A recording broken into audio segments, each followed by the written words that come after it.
8:38 en el territorio continental ecuatoriano, en la revista de Opinión Democracia. Vamos a dar espacio a otro de los temas de palpitante interés para el planeta y que no podemos quedarnos solo con reuniones destacadas, como fue la de Glasgow la semana anterior. Se ha vuelto a poner en escena, en debate, la crisis climática, el calentamiento global que avanza, y si aquí no se toman medidas urgentes, emergentes, no solo las decisiones políticas que son importantes, sino hay que pasar a los hechos y a los resultados. Caso contrario, esto va a ser extremadamente complejo si no medimos precisamente la sobrevivencia de los ciudadanos en el planeta. Quiero dar la bienvenida para hablar de este tema a Ricardo Dueñas de la revista Ecos, y quien presidiera el Pacto Global de la ONU del 2016 al 2020. Bienvenido a Ricardo. ¿Cómo afrontar, más allá del análisis muy ilustrativo, el anuncio de poner más recursos, las potencias, enfrentar la crisis climática y el calentamiento global, si no aterrizamos en medidas urgentes que permitan no solo poner los recursos, sino cambiar esas políticas para preservar el planeta en estas condiciones? Muy buen día, Ricardo Dueñas. Muchísimas gracias, Miguel. Siempre un placer estar aquí en Radio Canadá Democracia. Saludo también a esta importante audiencia que tiene este programa todas las mañanas, Miguel. Bueno, como bien tú lo decías, este es un tema trascendental. Yo hace un momento que conversábamos contigo en la pausa, comentábamos que esto tiene que ayudarnos a cambiar varios paradigmas y hacer que se haga un verdadero trabajo en equipo donde confluyan el esfuerzo, el interés y, como tú dices, el llevar a la acción estos temas para combatir la crisis climática en el cual participemos todos. Cuando me refiero a todos, quiere decir esto, que no puede ser entendido como un tema solamente de autoridades de gobierno, no puede ser un tema entendido solamente como personas naturales, como empresas, como organizaciones, como medios de comunicación. Es un trabajo conjunto. ¿Y por qué digo esto? Porque una cuestión fundamental es primero que la gente entienda cuál es el problema. Esto es como cuando dices, no sé que tengo un problema, entonces ¿cómo lo soluciono? La gente pues va a un psicólogo y tiene que saber que tiene un problema para empezar a trabajar en su solución. Lo mismo pasa con el tema de la crisis climática. ¿Qué es lo que está pasando? El planeta se está calentando a un ritmo como nunca antes visto. Es decir, se prevé que en este siglo, el calentamiento va a ser superior a lo que se calentó el planeta en los 2000 años anteriores. Entonces, en la época preindustrial, teníamos un calentamiento X y ahora lo que se está luchando es por un objetivo ambicioso, que es que el planeta no se caliente en más de 1.5 grados Celsius hasta fin de siglo. Pero tenemos malas noticias ahí. Ahí existe el IPCC, que es el informe de los científicos. No es un tema que nadie se esté inventando. Existen 15,000 científicos investigando alrededor de esto. El planeta se ha calentado ya en 1.1 grados hasta el año 2020. Es por eso que en el año 2015, con la COP21 en París, los países se reúnen bajo esta iniciativa de Ban Ki-moon y en ese momento en Francia para comprometer realmente a la descarbonización de la economía. ¿Qué quiere decir la descarbonización de la economía del planeta? Quiere decir dejar de usar las energías en función de combustibles fósiles, sobre todo, que son principalmente el petróleo, el gas y el carbón, que son insumos que se vienen utilizando y que son los que producen las mayores emisiones de CO2 en el planeta.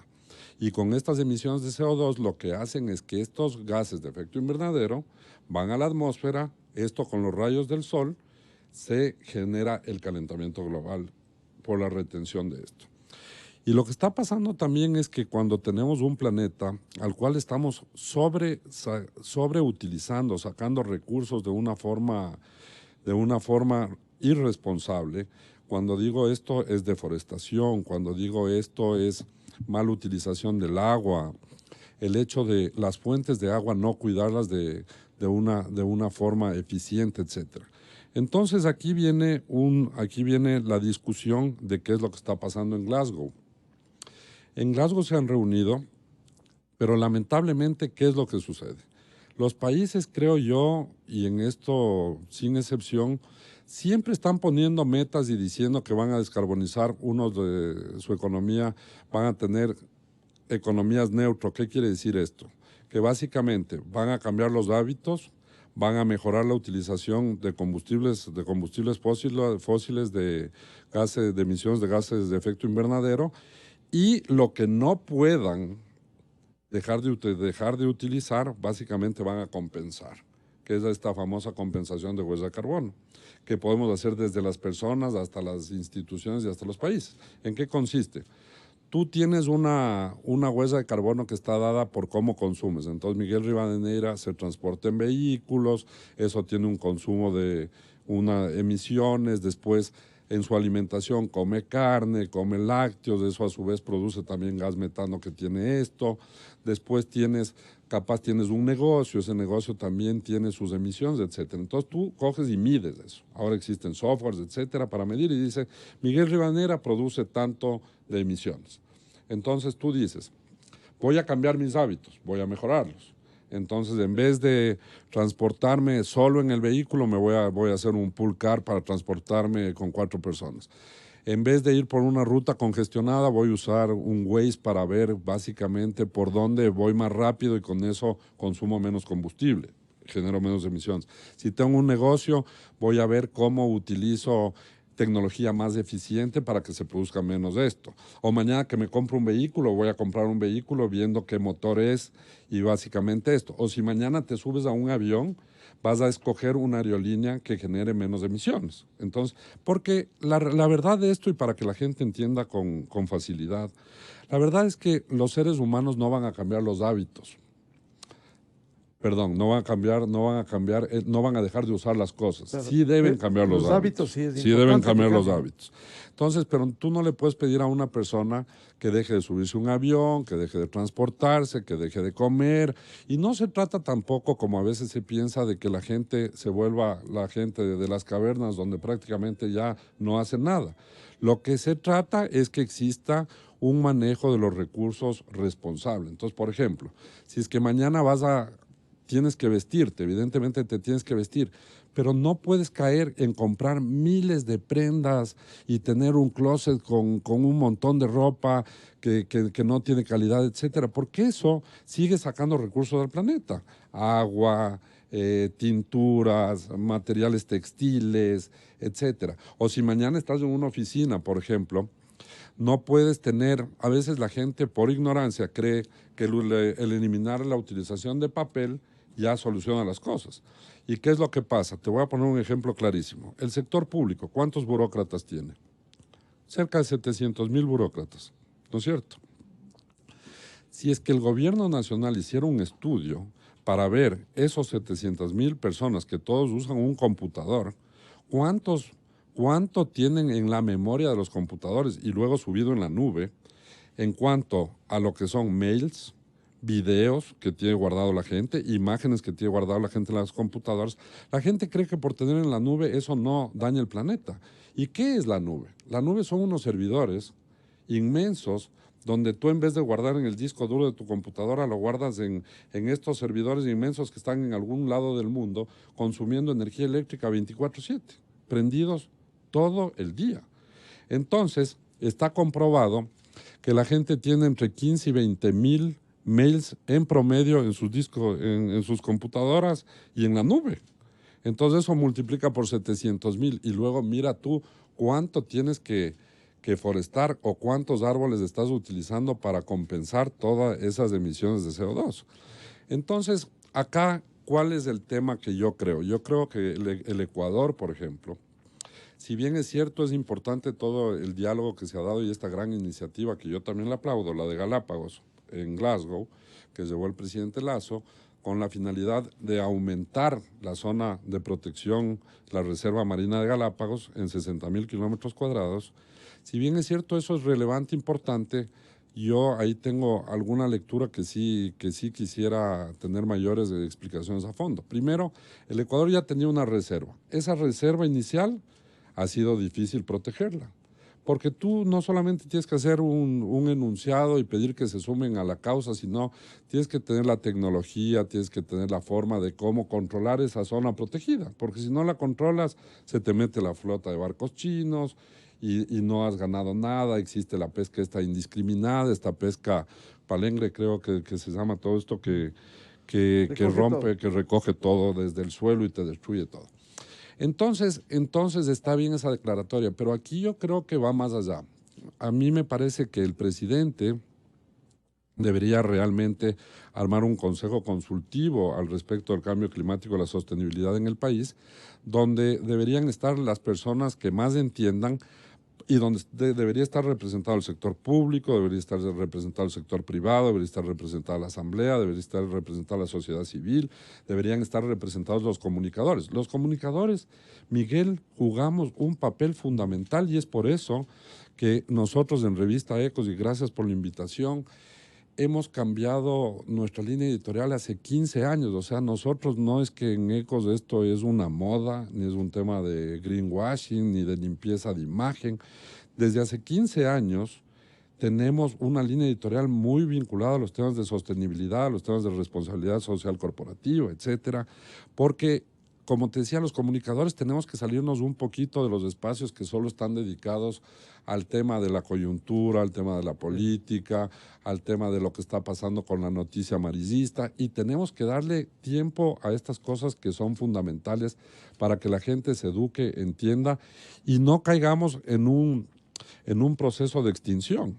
Este sexto proceso de extinción del cual habla una erudita en estos temas, que es Elizabeth Kolbert, en uno de sus libros, está comprobado científicamente que el planeta, bueno, no el planeta, sino las especies vertebradas se han extinguido en 5 ocasiones.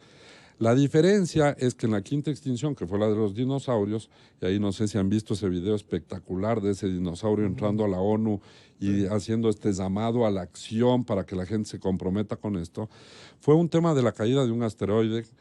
Ahora el problema es que es el ser humano y la falta de racionalidad la que está en el centro de esta crisis y de esta destrucción del planeta. Ricardo, siendo importante esta reunión de Glasgow, ¿cuándo aterrizamos, más allá de las declaraciones que son importantes, el anuncio de más recursos, el caso del presidente ecuatoriano también, cómo lograr en el tema de país contar con una agenda, perdón la redundancia, una agenda de país, una política e incentivos claros que permitan ser pragmáticos en la lucha contra el cambio climático, crisis climática, el calentamiento global?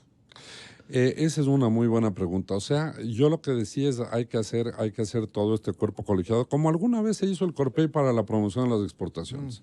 Aquí podrías hacer todo un organismo colegiado para trabajar en esta agenda, pero trabajar en una agenda en serio, no como se pensaba en el gobierno anterior. Esto fue un completo desastre. Yo presidía el Global Compact, tuvimos algunos acercamientos supuestamente con esa vicepresidencia que manejaba el tema de la agenda, de los ODS, de los 17 ODS que están ahí, ¿no? Que son toda la agenda de sostenibilidad, donde tienes bajar el tema de la pobreza, donde tienes el tema del hambre, donde tienes el ODS 3 de lo que es salud y saneamiento, lo del ODS 4 de salud y bienestar, el 5 que es de equidad de género, una serie de factores que pasan por la sostenibilidad. Entonces, esa agenda tiene que ser transversal y tiene que vincular al sector privado y tiene que vincular los incentivos. Pero, ¿desde qué punto de vista? Esta es nada más una lectura personal por mi experiencia. Yo creo que tiene que empujar una agenda de sostenibilidad pragmática.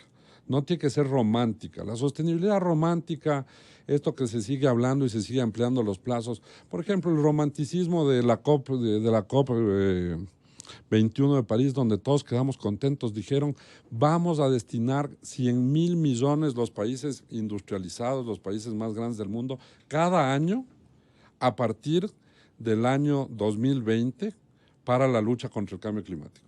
Tú ahora coges, Miguel, y haces un análisis y un estudio en los empresarios, en los principales emisores de gases de efecto invernadero y les preguntas, bueno, ¿ustedes saben cómo acceder a esos fondos? Y te digo, porque lo hemos hecho en Ecos de forma permanente. Y te dicen no.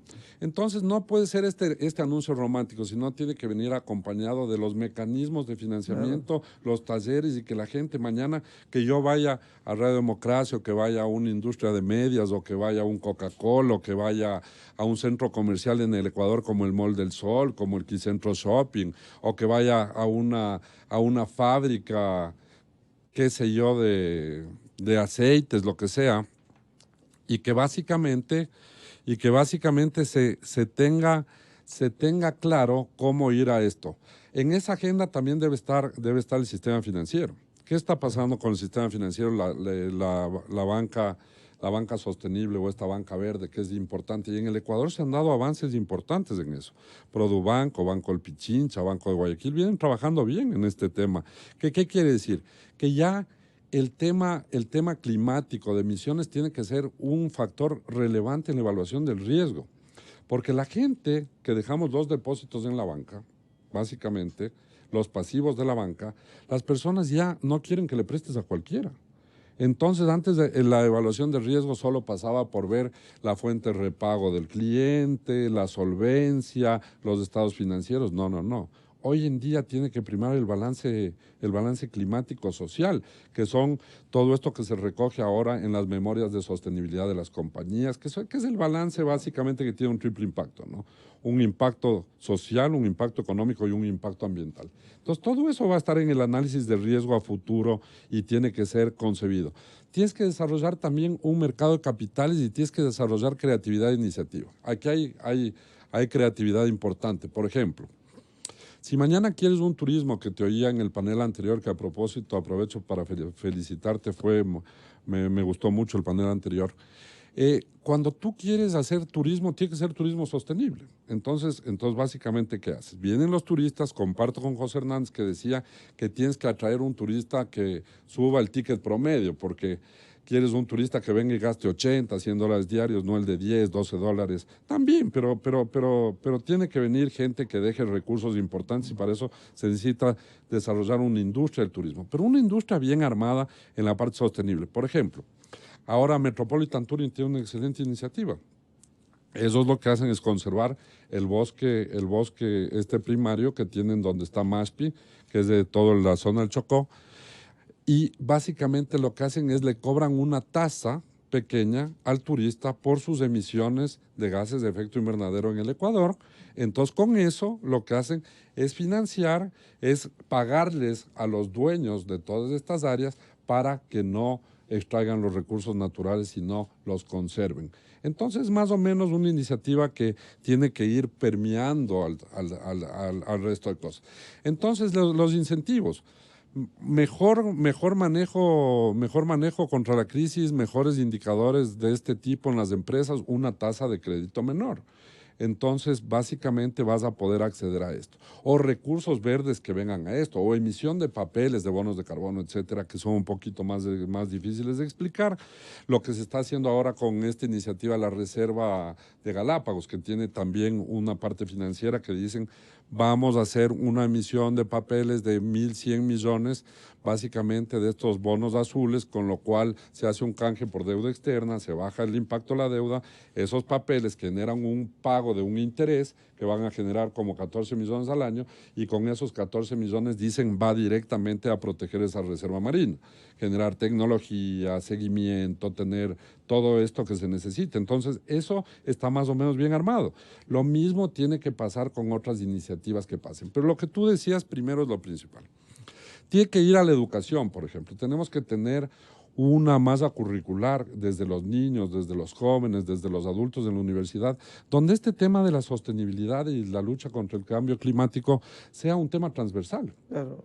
Ya no discutir, sino Ya un no eje discutir, transversal de de concienciación. concientización acompañado de una masa curricular bien hecha, que ya se empieza a sentir. Los colegios ya empiezan a sentir. Tú ahora, en tus niños más chiquitos, tú ves que dicen, a ver, hay que trabajar en reciclaje, en reusar las cosas, ya no son afines al plástico. El plástico de un solo uso es una cosa terrible para el planeta. Anda a ver lo que está pasando en los océanos. Tienes islas de plástico y el problema del plástico de un solo uso es que se degrada en 500 años. Entonces se demora tanto en degradarse y cuando se degrada toda esa materia va a toda esta parte submarina donde los peces reciben todo esto, entran en ingesta, luego tú te comes esos pescados y ¿qué pasa? Que te contaminas y te da cáncer y te dan otras enfermedades. Esto no es cuento, esto está científicamente comprobado. Entonces, ¿qué es lo que está pasando? Tienes que promover, por ejemplo, el cambio de energías. Yo aquí sí discrepo un poco, yo no le veo a un Ecuador queriendo aumentar su producción petrolera de una forma indiscriminada como se está pensando, por la necesidad de recursos fiscales que necesitas. Pero ahí tenemos que tener un cambio en una economía distinta, entonces una economía fundamentada. Ahí también el señor Tenesaca decía y José Hernández complementaba que es una lectura interesante si quieren negociar esas cosas. Entonces, pero para eso se tiene que eliminar los subsidios a los combustibles. Entonces tampoco pueden promover que se siga subsidiando los combustibles y eso. A rajatabla es una posición politiquera, ¿no? Que eso llega a calentar las piscinas de los más ricos, a calentar las industrias, etcétera, que no tiene sentido además. Entonces tiene que ir a mejorar el turismo, tiene que ir a mejorar la agricultura. Pero si el Ecuador quiere producir el doble de barriles de petróleo, está más perdido que el hijo del Limber, porque primero que nada, en 20 años ya la gente no va a querer lo que producen esos pozos petroleros, porque cada vez existe más conciencia de usar economías renovables, fuentes de energía renovable, como es la eólica, como es la misma energía hidráulica. Y aquí yo hago un llamado que tal vez es para otro programa algún momento. Yo he recibido información ya muy seria de que el Ecuador en el año 2023 podría otra vez tener problemas de ser deficitario en generación de energía. Y si es que eso llega a pasar, sobre todo hidroeléctrica, por los problemas que hay en Coco Sinclair, otros problemas de malas construcciones de las represas anteriores, una vergüenza de las cosas que pasaron, que no van a que poder no sirven para nada y que no van a sostener. ¿Qué pasaría eso? Que si eso llega a pasar, mi querido Miguel y mi querida audiencia, lo que va a pasar es que vamos a caer a partir del año 2023 otra vez en la utilización de energía térmica con diésel. Y eso sí sería el acabose. Eso sería el acabose como país. Que importamos. Gran parte del diésel que importamos. Imagínate lo que va a hacer es una bomba de tiempo. Entonces yo sí creo, ahí te doy un dato, si quieres yo puedo estar presente también, tengo todo el estudio, tengo la información. Sentarnos a ver la energía en el 2023, cómo va a estar en el Ecuador, porque ese es un tema de fondo. Entonces, decirte que tenemos que cambiar los hábitos, los países. Cierto es que acá hay un tema fundamental que pasa en todo, ¿no? En el año 2020, el 16% de las emisiones lo produce el 1% de la población más rica en el mundo, que es lamentable. Y el tema de Glasgow y todas estas reuniones, ¿cuál es el verdadero desafío? ¿Cómo democratizar las cosas? Porque el principal factor grave aquí es que todo el calentamiento global en estos últimos años ha estado muy enfocado en los países más grandes que han tenido un desarrollo importante, industrial, etcétera, los cuales son China, Estados Unidos, China con el 28% de emisiones de CO2 de todo el planeta, seguido por Estados Unidos, Rusia, la Comunidad Económica Europea, etcétera. Esos son los principales emisores. Ahora en Glasgow, viste, hay una propuesta para descarbonización con el tema de carbón, no lo suscribió China, no lo suscribió Estados Unidos, no lo suscribió Australia, no lo suscribieron los principales países de la Comunidad Europea. Entonces también claro, ¿cuál es el compromiso? Ahora, a propósito de eso... Dejar de usar carbón Dueñas, hasta el año 2030 y eso no lo quieren hacer. Claro, a propósito de lo que señalaba Ricardo Dueñas, ¿qué ha cambiado? Más allá de que no se pueden negar los avances, pero en la práctica, de COP21 que citaba Ricardo, 2015 a COP26 ahora. Seguimos quizás hablando lo mismo, algo se ha avanzado. ¿Cuándo se aterriza ya en avanzar con esa agenda política e incentivos claros? Mira, yo creo que una de las cosas sí, sí es cierto que han habido avances, no se puede decir que no, sobre todo en generar una mayor conciencia, etcétera. Existe una gran preocupación, evidentemente, de los principales países. El hecho de que Estados Unidos haya vuelto al Acuerdo de París, que con Trump se salió del Acuerdo de París, eso fue gravísimo. Pero yo creo que lo más patético, por así decirlo, es que en estas cumbres todavía seguimos haciendo muchos ofrecimientos y muchos juramentos, de muchas promesas de amor que no se Muy cumplen. declarativas. Muy declarativos. Entonces, ¿qué pasa? Cuando tú te pones, a mí me gustaría ver más cosas de corto plazo. O sea, una COP que mañana me diga, en los próximos 5 años, esta es la agenda urgente. Y hay que cumplirla. Para descarbonizar la economía, y vamos a cumplir, y estos son los compromisos en firmes para estos 5 siguientes años. Con metas y plazos concretos. Metas, plazos para poder seguir. El problema es que todos se dedican a decir, a ver, yo, India, voy a tener una economía de carbono neutro en el año 2060. Del año 2060. Entonces, más o menos como que tú hagas, para que la gente me entienda, voy a hacer una analogía. Es como que Miguel Rivadeneira va a su casa y les dice, a ver, hijitos, yo en el año 2030 a ustedes o a un padre de familia les voy a comprar una casa para que ustedes tengan un techo y me voy a esforzar en eso. Pero pasa el año 2020, 2021, 2022 y tus hijos dicen, oye, papá, ¿y qué estás haciendo para eso? ¿Estás ahorrando? No, el 2000. Entonces llega el 2029 y dices, en el 2035 voy a comprar las casas porque no estás haciendo las cosas urgentes que se necesitan. Si es que no empiezas a ahorrar, a generar un excedente para poder cumplir con eso, lo mismo pasa con esto otro. Si es que no tenemos una agenda urgente, esos plazos quedan como meramente declarativos. Entonces el Ecuador debería dar el ejemplo. Ahora tienes al frente a yo diría que es un buen ejecutivo el que está al frente. El proceso de vacunación demostró que se pueden hacer cosas de forma importante. Lo mismo haría yo urgentemente con el tema de la crisis climática, para que no se dé la vergüenza que se daba antes con el Ecuador. Tú cada año en la ONU, en el Global, en el Foro de Naciones Unidas que hay cada año, los países van y reportan sus avances en torno a la Agenda de Sostenibilidad 2030 y la crisis climática es de lo más importante. El Ecuador en los años anteriores, un año reportaba, otro año no reportaba. Además hay países que ya existe esta conexión y este trabajo en equipo donde ya va sector público, privado a reportar en conjunto. Aquí en el Ecuador es chistoso. El gobierno de Moreno, y esto te digo con conocimiento de causa, para el último reporte que hicieron, que eso es una corrupción fatal, porque te cogían y a las empresas nos mandaban una comunicación, no un mail, decían, mándeme qué prácticas mejores usted tiene con el planeta. Entonces cogían los últimos 3 meses, recopilaban cualquier tontería que le escribía a cualquier empresa. Entonces, yo estoy haciendo tal cosa, yo estoy haciendo tal cosa. Y con eso armaban un informe que daba vergüenza. Yo estuve presente en varias emisiones en la ONU ahí y créeme que tenía vergüenza propia de mi país de ver que existe una irresponsabilidad tamaña y una seria intención de engañar a la gente, porque yo sabía cómo se estaban elaborando esos informes. Entonces, ahora que tienes un gobierno nuevo, una nueva oportunidad, un gobierno que entiende mucho de la empresa privada, yo creo que es momento de que el presidente se rodee primero de gente que sepa de este tema. Porque esto es un tema que hay que entender, hay que saber, hay que comprender para poder ejecutar, hacer esa agenda, para poder facilitar todos estos compromisos, diálogos, herramientas que se necesitan, metodologías que se necesitan para poder medir y utilizar cosas que ya están hechas, porque a veces aquí en el Ecuador también queremos descubrir el agua tibia en todo, cuando ya tienes herramientas para medir huella de carbono, ya tienes herramientas para los temas financieros, ya tienes herramientas para casi todo en el mundo. Entonces, eso creo que sería lo fundamental, Miguel.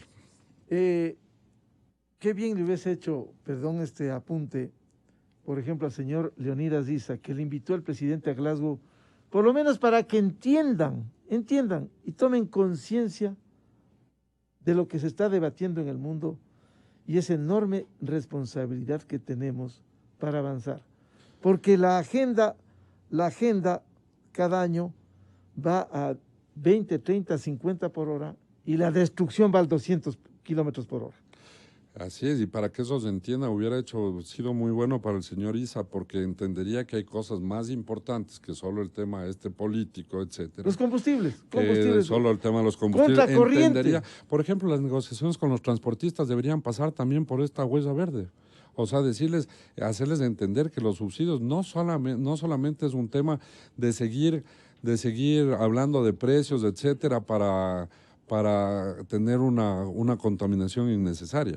Entonces, eso le mata la caja fiscal, complica a largo plazo el futuro económico del país, complica el tema de la sostenibilidad y la lucha contra el cambio climático. Además, para que vean esos que sí podrían tener un cambio en la parte de agricultura, en la parte de la generación de otras actividades que el mundo va a valorar de distinta manera.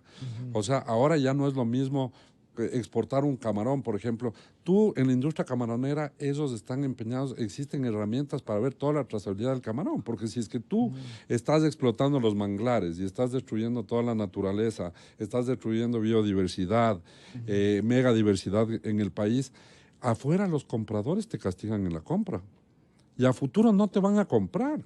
Y lo mismo va a pasar con el banano, lo mismo pasa con contaminación que existe, con utilización de insumos químicos en vez de tener materia orgánica para la producción. O sea, el consumidor cada vez es más inteligente. Y como la comunicación ahora es tan rápida, porque tiene redes sociales, hoy día ya la gente te está comentando permanentemente y se pueden volver gente que tenga una conexión emocional positiva con tu marca, con tus productos, o gente que tenga una conexión emocional totalmente negativa y vea que los atributos de tus productos y tu cadena de abastecimiento, tu cadena de valor, cómo tú tratas a la gente, la falta de equidad de género, todos los temas no son lo suficientemente éticos para que la gente consuma tus productos. Es lo que se habla y con esto quizás vamos terminando esta parte.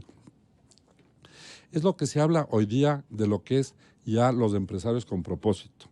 Ya no es, Miguel, el tema de producir y ser un empresario porque sí. El tema es cómo haces las cosas. La gente ya evalúa el cómo haces las cosas, cómo produzco, cómo genero este bien. Tiene economía circular vinculada que está reutilizando las cosas. Cómo trato a mi gente, a equidad de género en mi personal. ¿Cómo estás trabajando esto en toda temas, la cadena productiva? Toda la cadena productiva. ¿Cómo estás trabajando los temas de discriminación? O sea, por ejemplo, sociedades mucho más no solamente diversas, sino inclusivas, sin discriminación para la comunidad LGTBI, sin discriminación para los temas raciales, sin discriminación para los temas serológicos, sin discriminación por temas de género, por temas de edad, una serie de cosas fundamentales que son parte de la agenda. Ricardo, nos comprometemos a seguir hablando, porque lo que tú has señalado nos abre de nuevo a la reflexión de la responsabilidad que tenemos todos con el planeta. Y no esto es cuestión de ver tan lejos la reunión de Glasgow, los compromisos del gobierno, importante el corredor de Galápagos. Aquí nos llama la atención y una autocrítica para todos de lo que debiéramos hacer frente a estas grandes necesidades y dejar de destruir el planeta. Y nos comprometemos también, compromiso, Ricardo, para hablar energía al 2023, temas de interés que más allá de la coyuntura tenemos que concienciar sobre estas grandes necesidades. Muchas gracias a Ricardo Dueñas de Revista Ecos y quien presidiera el Pacto Global de la ONU del 2016 al 2020. Muchísimas gracias, Miguel, y a toda la audiencia. Siempre estamos a las órdenes y este tema que a mí en lo personal me apasiona con más fuerza también. Muchas gracias. Ricardo Dueñas aquí en la Revista de Opinión Democracia. Cerramos y les deseamos un feliz inicio de semana, feliz lunes. En Exa FM ya viene el show de la papaya. Muy buen día, felicidades. Miguel Rivadeneira en la Revista de Opinión Democracia. Bienvenidos al microinformativo de la hora. El nuevo proyecto para el desarrollo económico y sostenibilidad fiscal enviado a la Asamblea recoge ideas y propuestas de todos los sectores de Ecuador. Por eso el presidente ha pedido apoyarla como el camino para la reactivación. La ley fue pensada para apoyar a los negocios que se están recuperando, a los microemprendedores y a las pequeñas y medianas empresas. la revista de opinión